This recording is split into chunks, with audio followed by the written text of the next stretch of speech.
Why, hello. Hello, welcome. Cheers, my friend. Cheers. Welcome to my home. Thank you. We are in Miss Wenning's home. This is very exciting. Go ahead.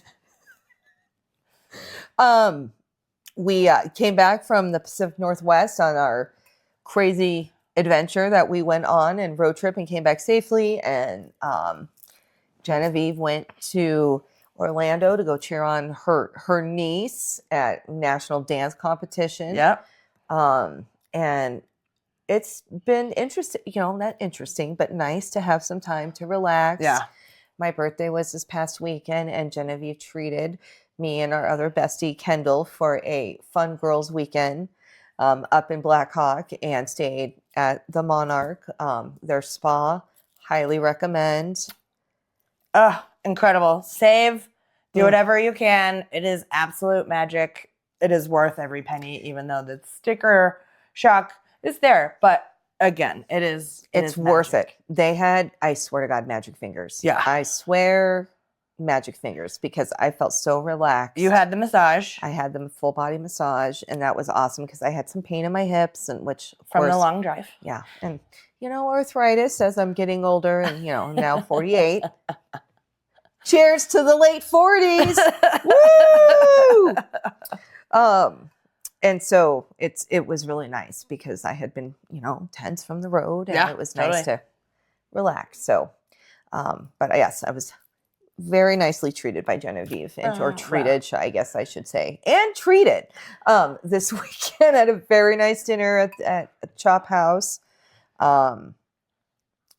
What an amazing dinner. They're so delicious. Made my food at the table. That was incredible.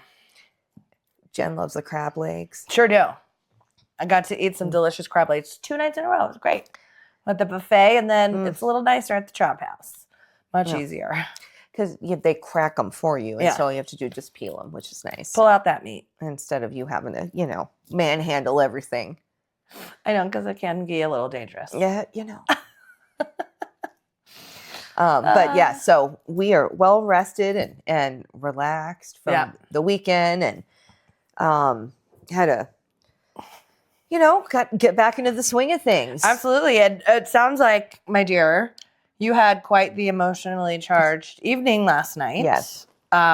Would you care to share about it? Last night was, as this is, I guess, an update on the school closure of the school that I worked at. And they plan that the district is proposing is to shut down the school for a year, in which then reopen it a year later as either a career technical school, kind of like where other students from other schools would come to and take classes, with some kind of CTE or career technical education class, and then go back to their home school for their core classes. Correct. Yeah. In Jeffco, it's called Warren Tech. Mm-hmm. So it'll be kind of like a Warren Tech kind of school. The proposal I saw said they called it Jefferson Tech. Right. So a way to placate whatever. Yes. Sorry to interrupt. It's quite fine. She gets the details that I miss sometimes. So. Ridiculous.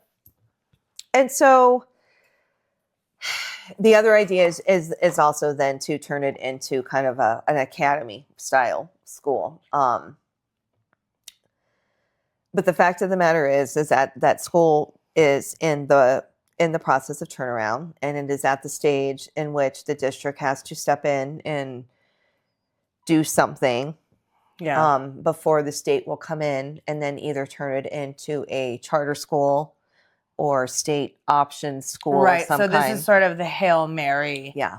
And part of this is last ditch effort. Yeah, like the law. Yeah. Right. Is this part of Senate Bill 191? No, it's school accountability. Okay, school accountability.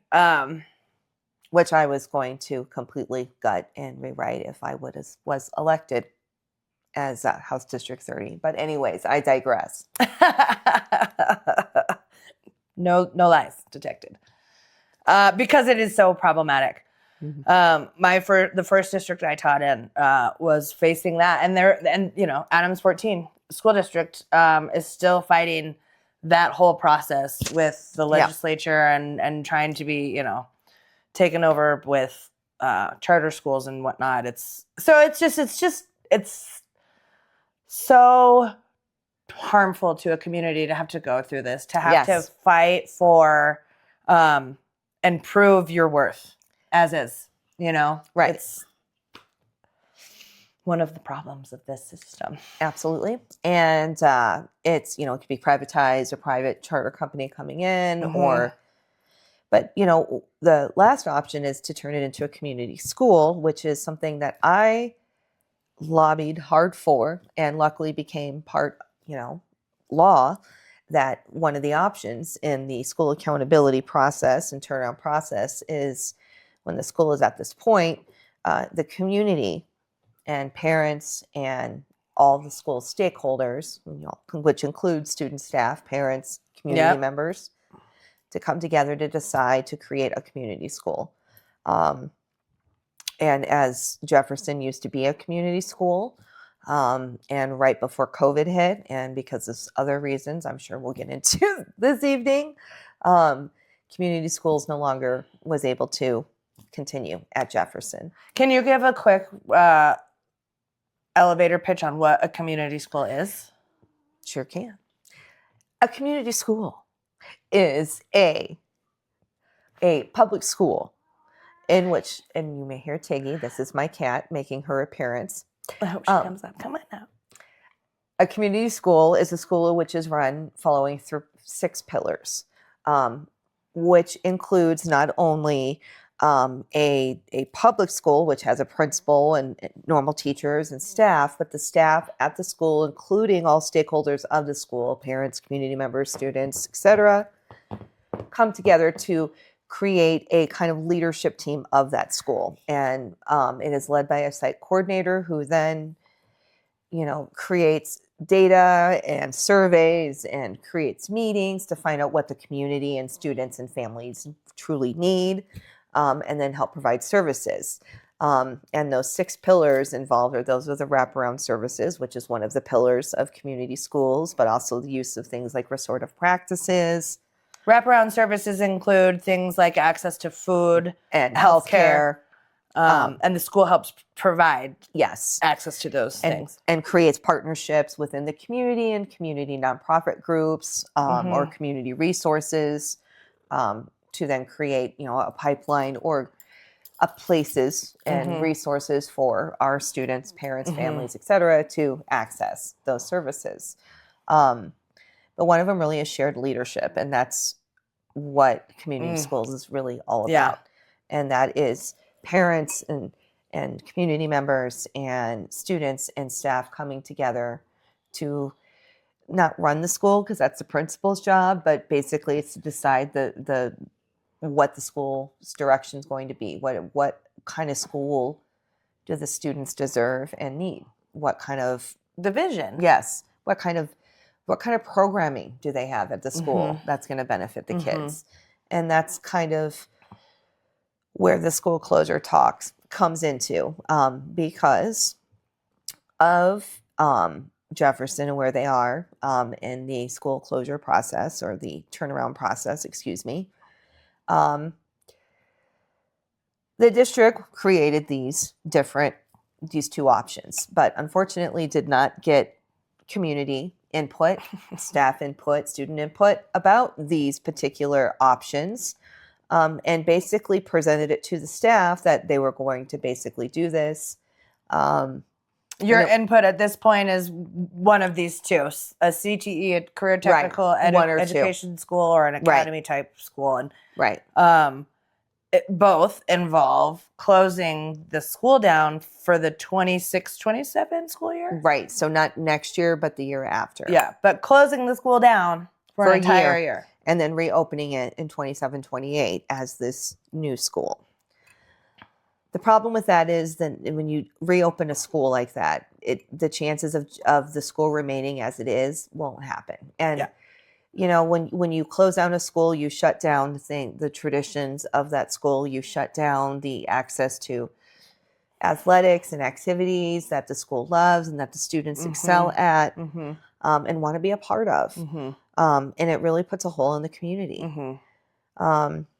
So last night's meeting was about that, was this district's plan. And they wanted to hear input. But of course... What did they call it? What? A community design session. Yes. They called that a community design session. And the last meeting did not go well because they asked everyone to write questions on index cards, which then the district then picked and choose which questions to ask. Oh, in the meeting itself. And didn't answer or use any. Yeah, they didn't take any hard questions. Yeah. they took the softball. Very selective. Very selective of the questions that they chose. And again, there's been really no student input, no staff input in this process, other than these community meetings. So, which were pretty poorly designed last night. Yes. What was some of the hype trash right from the get? Okay, so right from the get let's talk about the negative first, and then we'll talk about some of the great stuff. Yes. There is a space, you walk in, and there are all these people that people don't know. They're, people from the district, because you can tell because they're wearing their name tags. And suits. We call them suits. Yep. And teacher lingo. Yeah. And everyone is, packed together in the library. Very luckily and very, very happily, they had translation services there. So that was huge. That's huge because that used to be a big deal. Yeah. A huge fight. So I am glad that finally they listened to the community on that we need translation services. But they wanted to separate everyone, move the different groups. So like students go to one room, staff go to another room.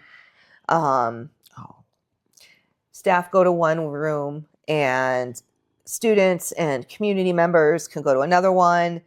And then if you didn't attend the meeting on the 28th of January, then you could go to this meeting room. And right away, it's like you're trying to divide everyone. And the teachers, when I got there, were like, we want everyone together. We want this more like a town hall type of thing where we ask questions or give input or comments. Instead of the age-old divide and conquer. This is what that looks like on a local level, friends. This is what this looks like. And when you're diving into community, as is what everybody should be, especially right now, this is what divide and conquer looks like in a school community design session. Let's divide everyone, and then we're going to manipulate what they're going to talk about. And it's the way they go about it is extremely condescending. And extremely patronizing. And people are angry. They're upset. They're scared. Yeah. So that was one thing. That was right off the bat. And, didn't answer questions. And then when everyone came back together at one point, because most people just stayed together and was like, no, we're not being split. Yeah. Good for you. So then... You can't tell me where to go? Yeah.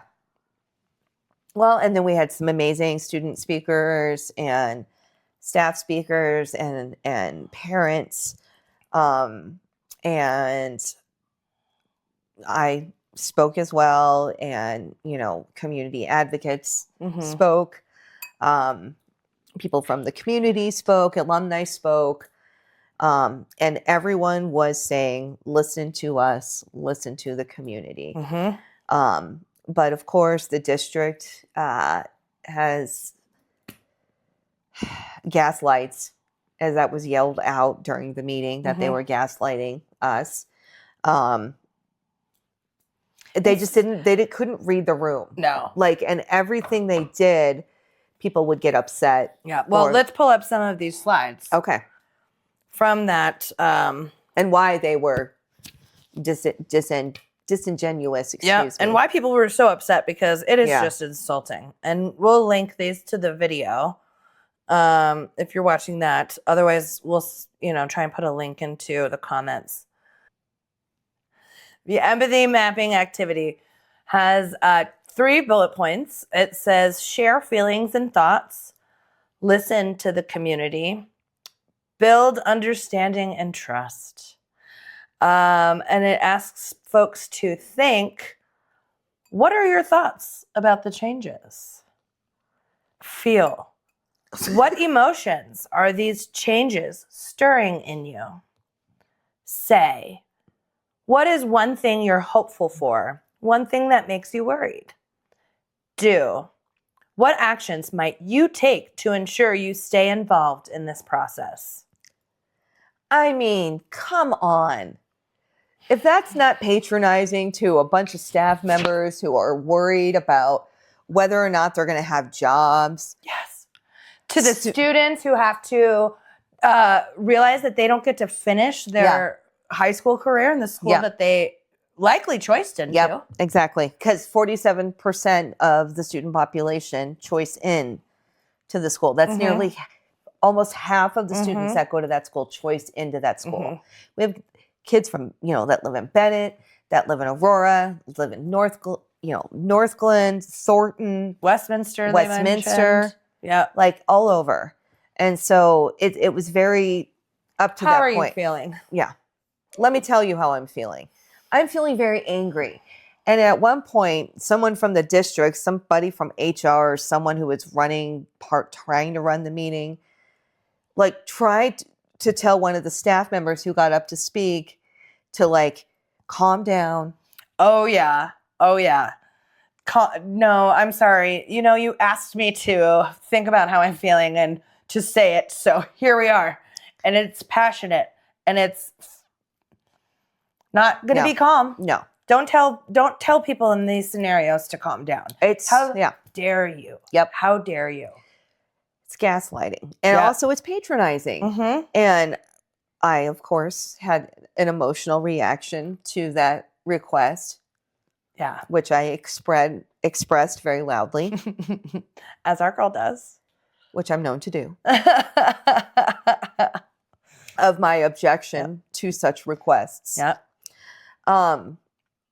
So that was part of it. And another thing that just was absolutely ridiculous is, they kept on saying oh no, none of this is set in stone. And, remember, one of the options is to leave the school as it is.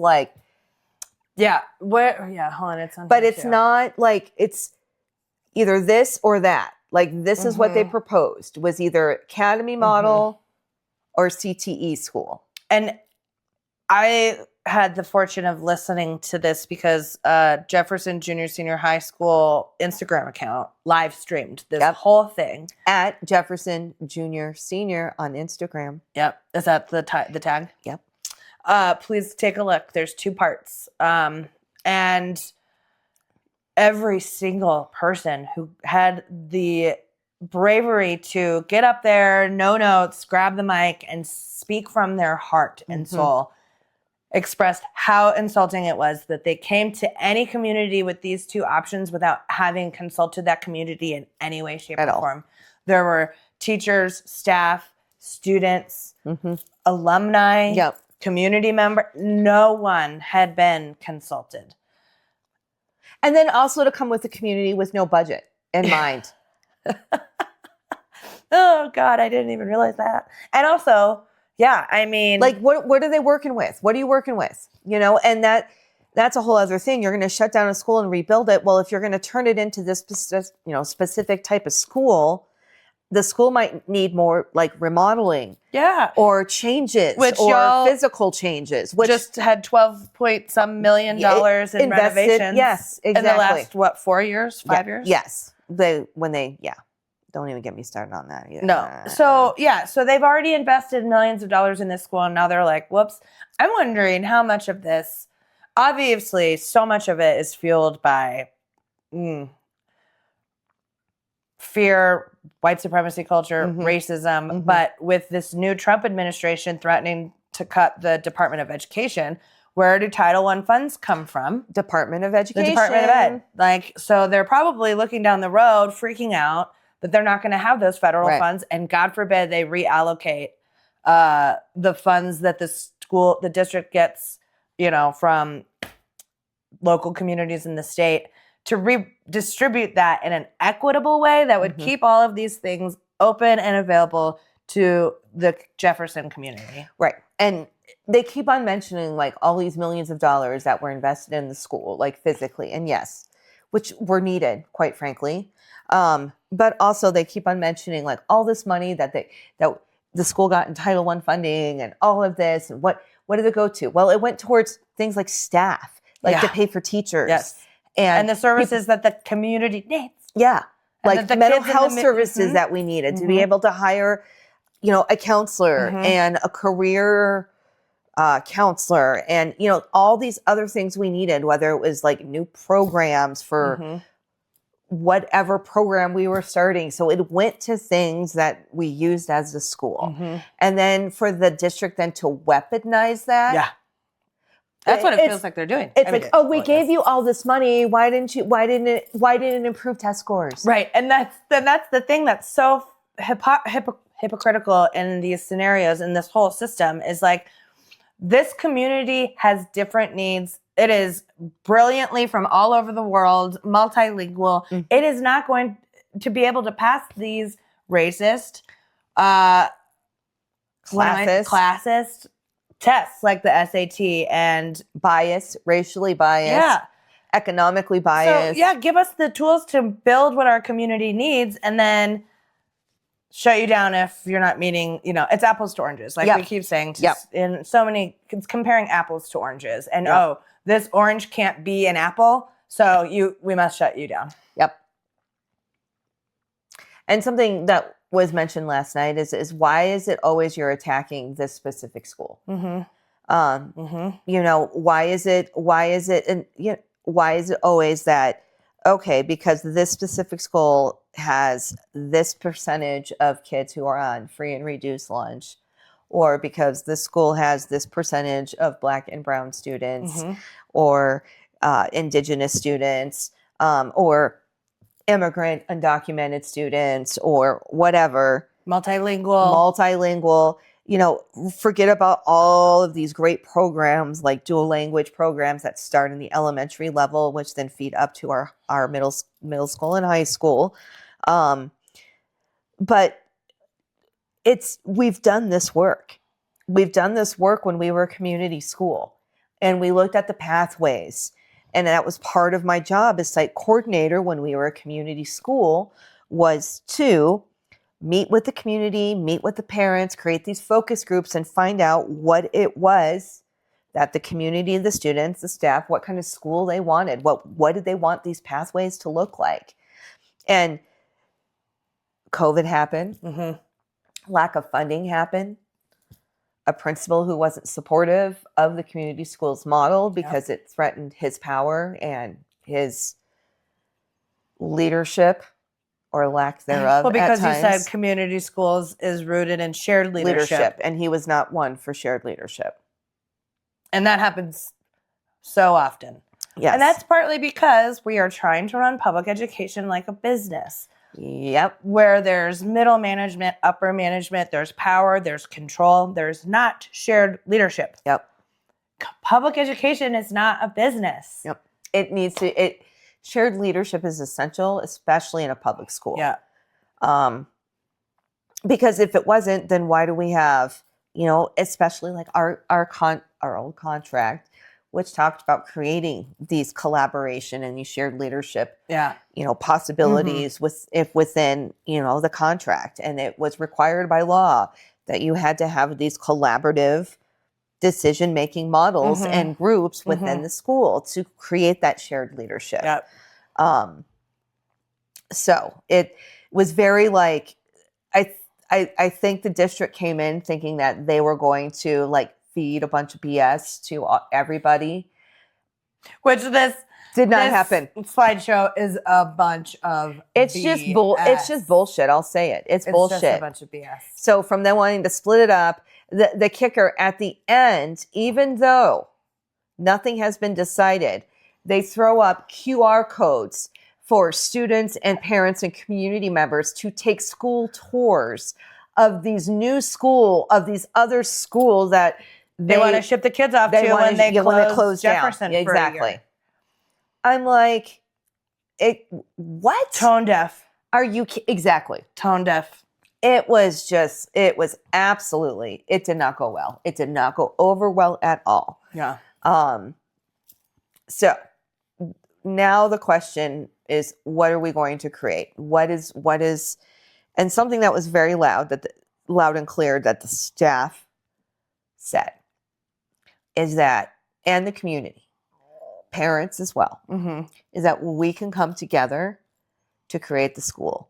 Yes, because you have the foundation of that. Rhiannon was the site coordinator at Jefferson for community schools. You have been trained. You were in the process of implementing it. So this isn't starting from scratch. No, we did this work. And we know what these pathways are. We can create the school that that the teachers believe and need and want.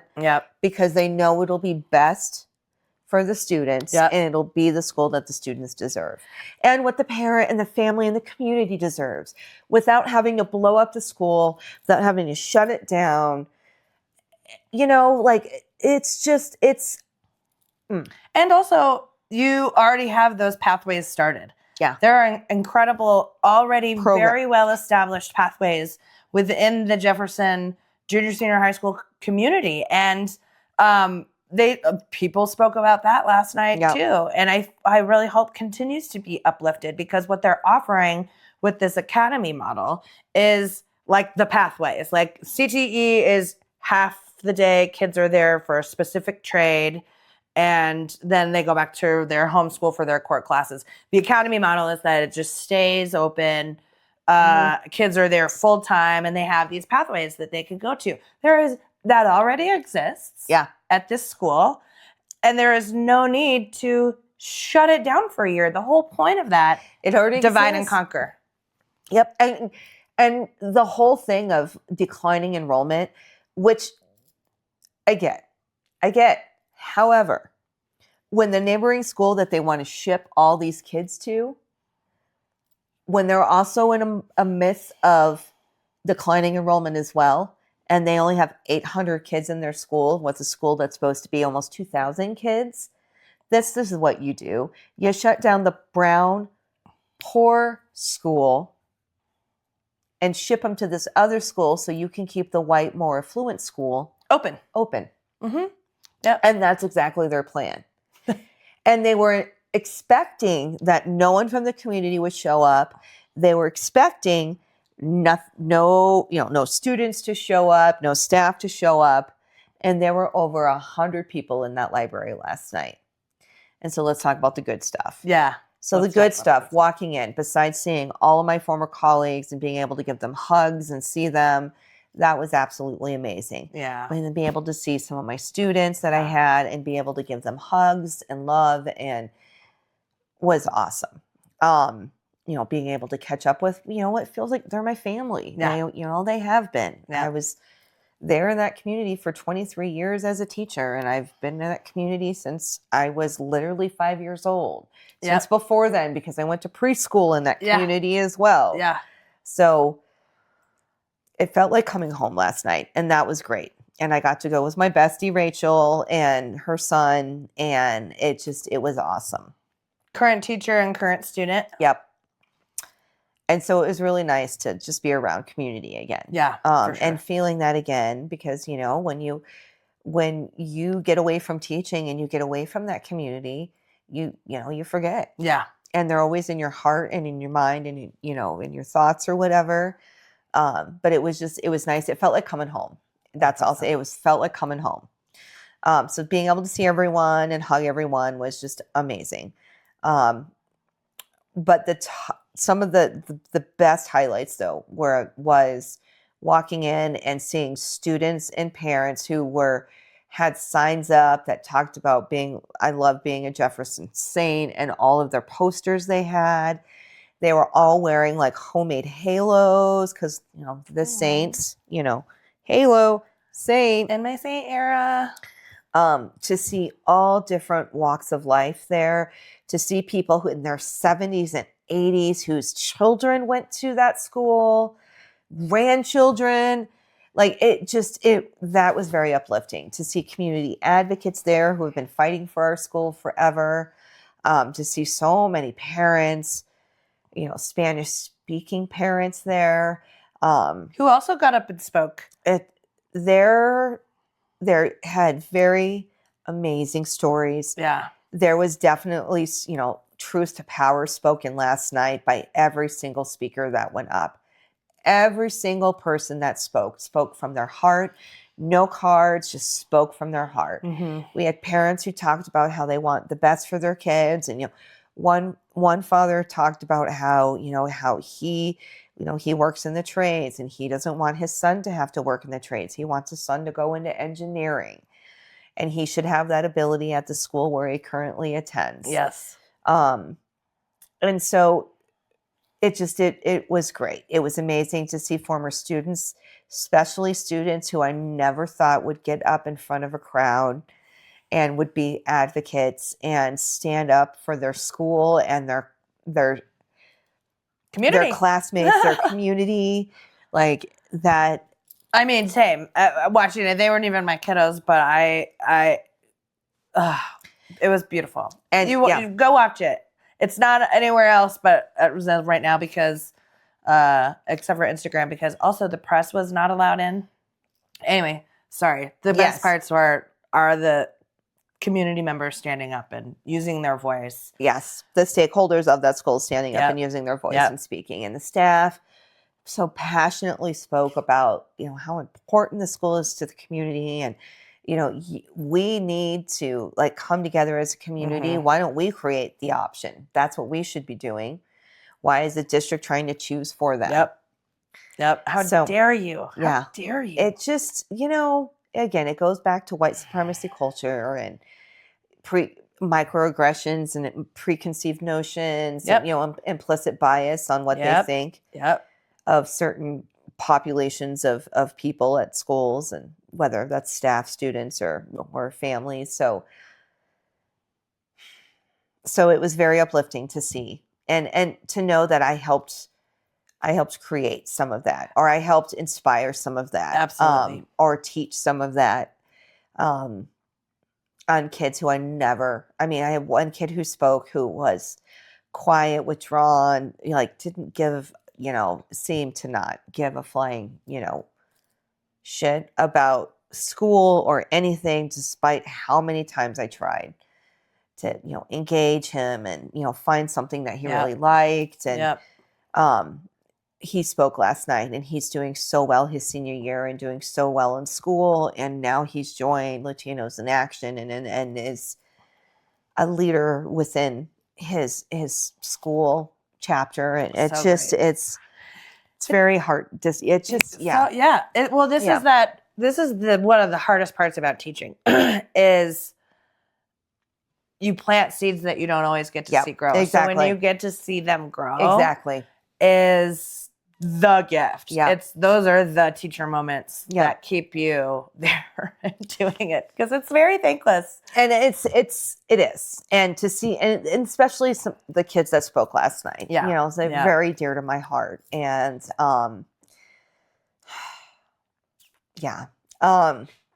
that was great. And to hear the staff speak and stand up, and it just, so there were many, many different moments that to see different people speak and, get their voice heard. And so we have another meeting coming up March 3rd at Jefferson. Hope we want to pack the house and make it move to instead of the library, move to the auditorium. Auditorium. Let's pack this house. Exactly. Did we have a time for that? It's at 6:30. 6:30. Okay. We'll post, or 6 o'clock. 6 o'clock to 8. I think it said 6:30 to 8. I think it's 6:30 to 8. But try and get there early, because that's an ask. Seating. Yeah, parking and seating. But that's an ask, because they're gonna have to recognize that the library isn't gonna hold all of the people coming to this meeting. Exactly. And they're going to need to move it into the auditorium. So an early arrival is best. But that's an ask here. And in these crazy times, can I transition into that? Please do. But overall, to end, yeah, amazing evening. It was great to go home. Yeah. And also just the advocacy in that room was amazing. Yeah. But anyway, go ahead. Once a saint. Always a saint. You got to do your Saints on 3. Saints on 3. Do you want to describe that? So we had this principal from years back before he was, ousted by the district. And he was a former coach and he loved baseball. And so we were his team. And so every meeting we would end with Saints on 3. And he would say Saints on 3, 1, 2, 3. And then everyone would say Saints. So after he left, it became a cheer of resistance with the new principals and continued to be a cheer of resistance to the principals that came again until it was, adopted by one of our former principals who, took it back. Yeah, whatever. Which I then stole because then I was the one who could say it. And he hated it when I would, because again, that was a threat to his power and his status. Anyway, he the was badass union he was teacher so leader. Threatened by me. Oh God, it's so funny. Anyway, and he tried to bully me, and that's another podcast. Anyway, but a tradition that I did then after Mike left or was ousted by the district was we'd end every staff meeting every time we'd get together for anything as a staff, anything. Yeah. Saints on 3, 1, 2, 3, Saints. And my staff always turned to me for me to say it. And then admin would get really mad when I would say it instead of them because, again, it's Power. Yeah. Anyway, so last night, at the very, very end of the meeting, before everyone got up, and the district was like, all right, well, we'll see you next week or whatever. And one of my former colleagues and brothers looked at me and he was like, Saints on 3. And I was like, it's all Saints on 3, 1, 2, 3. And the entire room was all Saints. And it felt so good. Yeah. It felt so good. You can catch it at the end of part 2 on the Instagram. Jefferson Jr. Senior. Hi. It was really cool. But again, it's nice because they still do it, even though I'm not there. Yeah. I love that. So the tradition carries on.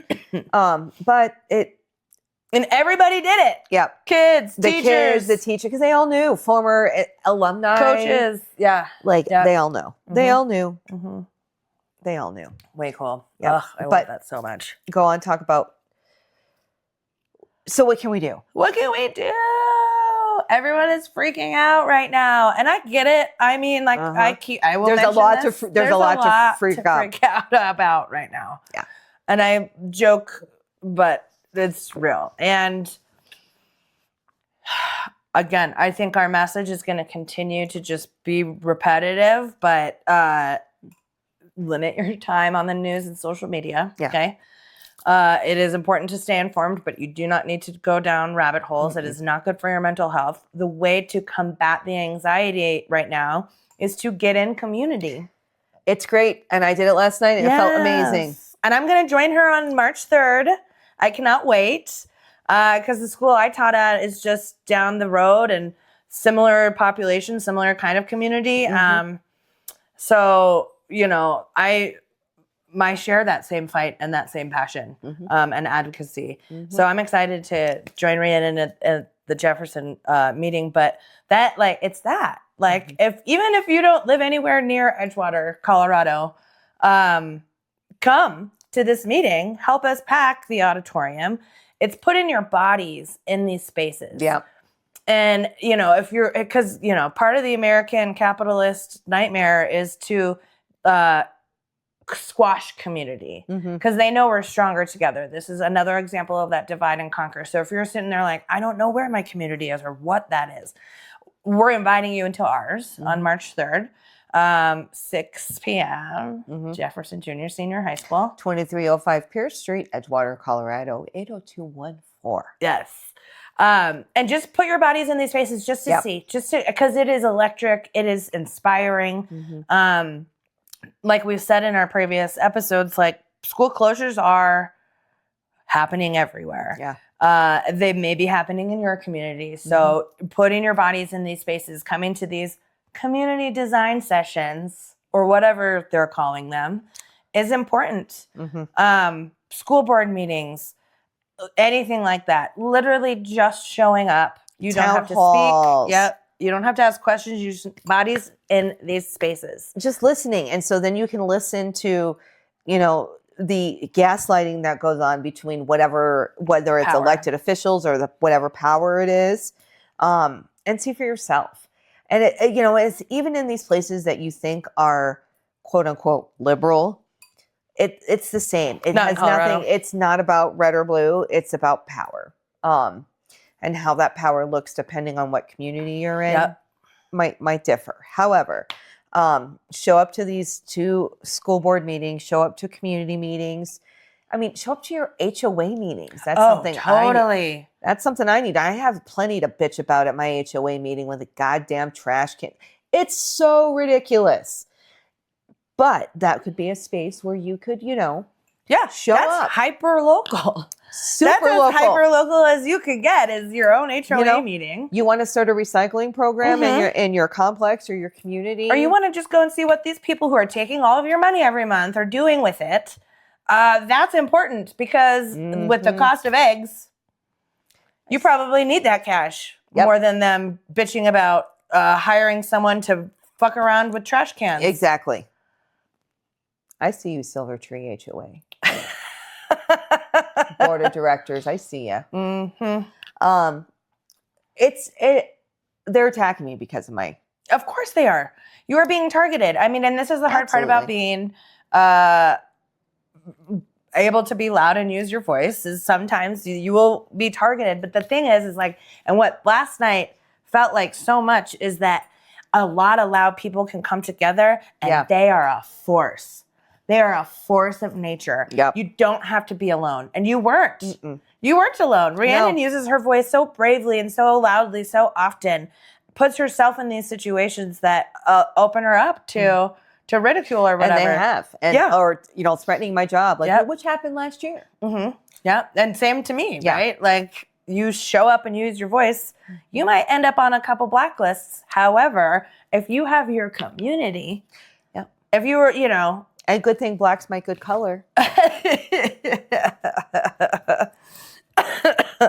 It's powerful. And we've learned this as social studies teachers, as union leaders, as advocates. Yep. It is really powerful. It's so energizing. And it's really soothing to the soul to show up in these moments. And especially volunteering. Yeah. Volunteering. I mean, and whatever that looks like to you, but volunteer at a school. Yeah. You can volunteer in a teacher's classroom to help them with their classroom. Yep. Read books to kids. Yep. Volunteer at your local library for story time. Yeah. Volunteer at what'd we say? Like food banks. Food banks. Jeffco Action Center is a great place to volunteer. They have all kinds of things. It's all online. You can sign up for like sessions and shifts. Thank you. That's better. Shifts. Yeah. Not sessions. Shifts. But you get to kind of see where they need help and where you can plug yourself in. You want to lift a bunch of stuff into a semi, you can do that. Yep. If you want to help sort clothes, you can do that. There's all kinds of different things. Yeah. And you're not signing up for a lifetime commitment. No. Nope. And that's kind of, if we could put our phones down and turn our TVs off, you can do these one-off little things to figure out what inspires you, where you want to be, where your expertise is really helpful and important. Mm-hmm. In fact, I was just thinking, you were mentioning earlier about how by law there are these requirements for schools, going back to schools, to be more collaborative. Yes. And so I know in Jeffco, it's like the District Accountability Committee and the School Accountability Committee The acronyms are horrible. And this is what happens when you have suits fucking running these shows. The SAC and the DAC. Please. Give me a fucking break. No one wants to go sign up for the SAC if you don't know what it is. But I'm going to tell you what it is. For folks who are good with numbers. School accountability committees. Yes. School accountability committees. Yep. Like at your local school, in your neighborhood, that your kids go to. That your nieces and nephews go to. If you're good at numbers and budgets and trends and things, they need you on these committees. Because I'm a social studies teacher. I don't know fucking shit about that. But like, you know. Me neither. There are people that do. And there are people in our building and our colleagues that for sure do. But you know what? They're tired. And they don't have the energy or the bandwidth to stay after on these committees. But like, or they hold them during the day when the teachers are teaching. Yeah, exactly. Like what always happened with ours. And these are hugely important because this is money, honey. It's how the school spends their money. Yeah. And like what programs they're going to use and what money they get from the district, what their budget is. Yeah. So school accountability committees are great because it has to do with the budgeting and what the school is doing. And you really do get to put, your voice in. And not every school has a PTA. Parent-Teacher Association. Or a PTSA. Or a PTO, excuse me. Parent-Teacher Organization. PTA is better. Go Colorado PTA, Jeffco PTA, shout out. Shout out. But signing up for a SAC, especially if you live in that community, if you're a community, because they need members of the community. Yeah. Because by law, they have to have, stakeholders from the community and from the school. And that includes community members. And if you're a parent, you're one of the most important stakeholders in the school. So yes. And we're talking, we're sitting here with public education under so much fire and angst with these parents who say they don't have a voice. That's not true. You do. You have the most important voice. The only voice show up. Yeah, the only voice the district will listen to, quite frankly. Yeah. You have more power as parents have so much power in public education. And so there's all this rhetoric like parents' rights. And you do. You really do. And you deserve it because it is your child. Yep. And you should be active and engaged in your child's education. But we also know the reality that that's not always possible. And you trust these individuals who are in your child's life, like their teachers and the school members who watch them and the lunch ladies that feed them and the bus drivers that drive them. Exactly. And so the people who clean up after them. Exactly. And so you volunteer at these different areas where you can. Yeah. And so Boys and Girls Club, YMCA, schools, rec centers, I'm sure have volunteer stuff, hospitals. I mean, I just quickly, when we said rec centers, my brain flashed to my last school. Oh, yeah. Which is on Colfax in downtown Denver, basically. And there's a rec center right next door. Literally next door. The children would, open campus for lunch, okay? There were thousands, maybe, I don't know, of students who would leave the school building. And many of them would go to the rec center at lunch. And I just can't even, the way that we couldn't keep them behaving in the hallways of the building where they were at all day, for them to go unsupervised to the rec center next door. Yeah. I felt so bad. And after school, people. And after school, and those folks aren't paid shit. No. They're paid way worse than any of us in that school building. Yeah, exactly. So, go volunteer at a local. They need your help. They need your help. Yep. But speaking of volunteering, we have the next meeting coming up on March 4th. We do. March 3rd. March 3rd, excuse me. It's Monday. Monday, March 3rd, yes, 6 p.m., Jefferson Jr. Senior High School, Edgewater, Colorado. And if you come say hi to us. Yes, we'll be there. Let's build this community because what's happening is fucking bullshit. And I'm not here to let the suits run the show.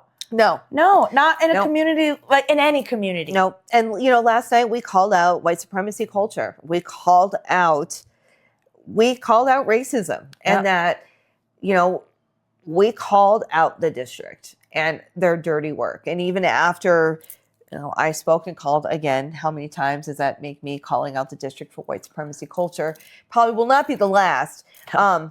of course, someone from the district stood up who, used to be a staff member at Jefferson and now is, a big wig in the district, and, gave her sob story. And I'm not trying to, it's the word I'm looking for, begrudge the work that she did and where she is and all of that. But I'm sorry, you're a traitor. Like, you're turning your back on your community that raised you and that helped you put you where you are and on the journey of leadership where you decided to go, instead of staying true to the classroom. But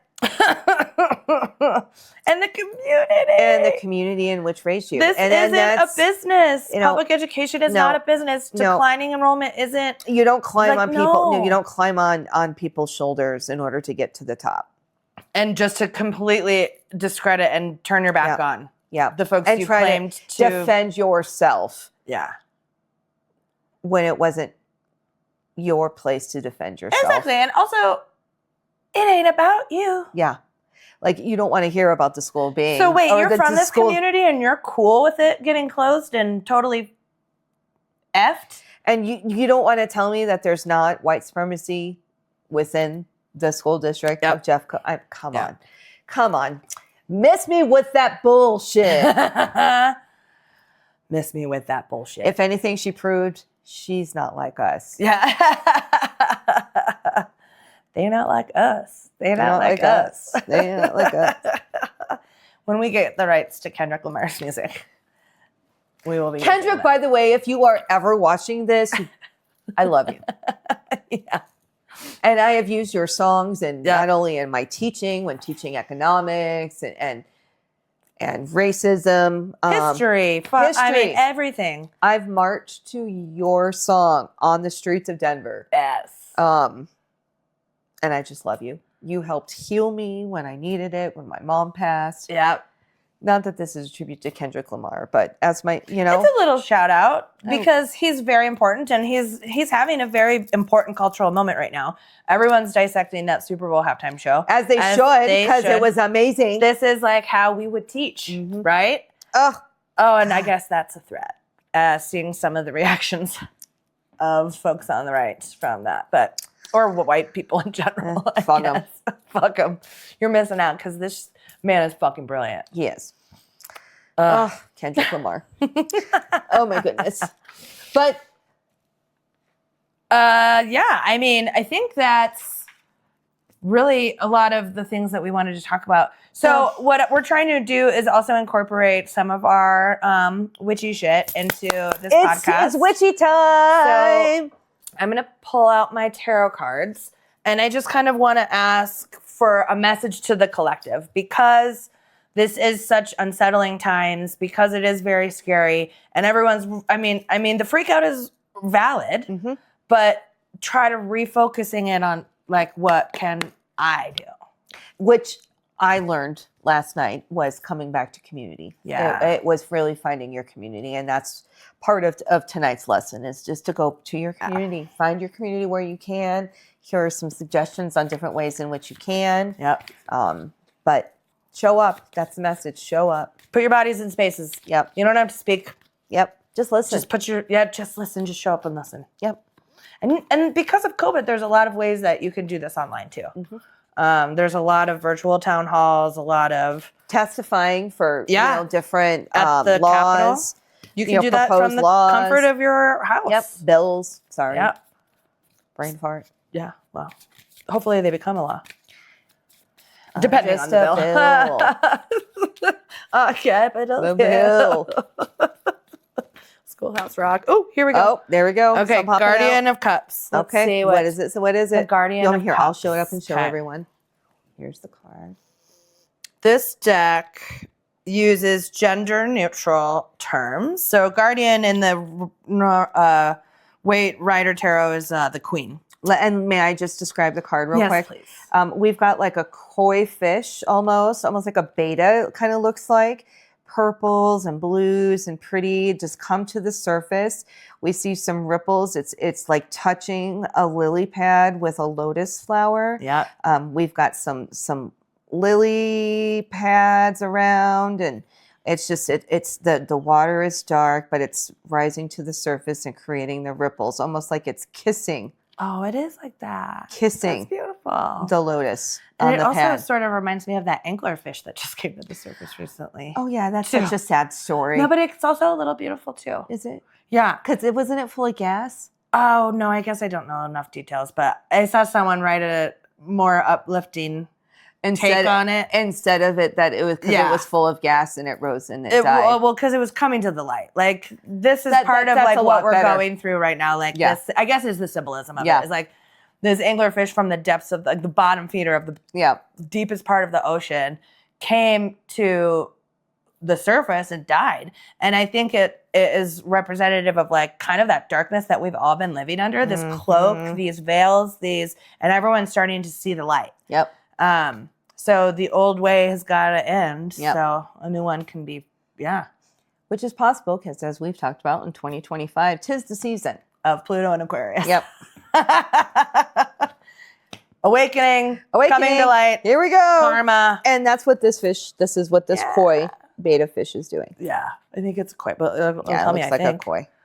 All right, so it means in this one, empathy and heart-centeredness. Guardian of Cups. Oh, empathy. That's huge, right? That's how all we need. This is what we need right now. Instead of spiraling into despair.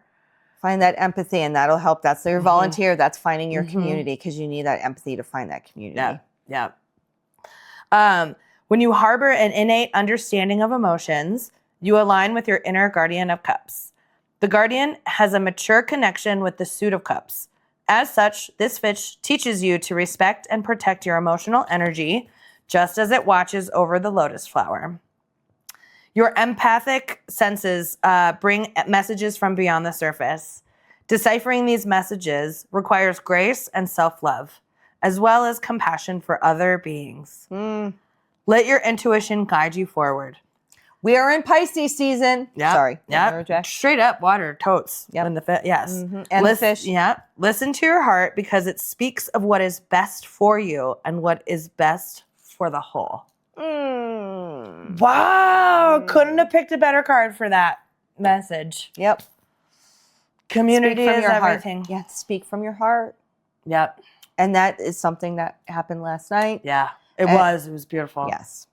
And that's a message, I think, for as The we moment. end here. Yeah, for the moment. And speak from your heart. And remember to lead with empathy and try to lead with understanding because there is so much chaos and misunderstanding and just So much misunderstanding. how many times a day do you go, I cannot understand why or how so this person in my life, yeah. whatever this group of people are thinking and doing what they're doing. Yeah. Why Elon Musk is asking people to I ain't email gonna try him. and have empathy for that motherfucker, but No. I mean, obviously. But the people who are justifying yes. his actions. Because I'm gonna it's try and find empathy for a little bit. and it's something that we like the park rangers and people who have lost their jobs. Yeah. But also remembering your neighbor. And it takes a community to build community. So I mean, and parents know, right? That saying, it takes a village to raise a child. That's what we need on a larger scale. yeah, absolutely. You know? So, with some beautiful Guardian of Cups energy and light and love, sending forward to our community and collective. We love you.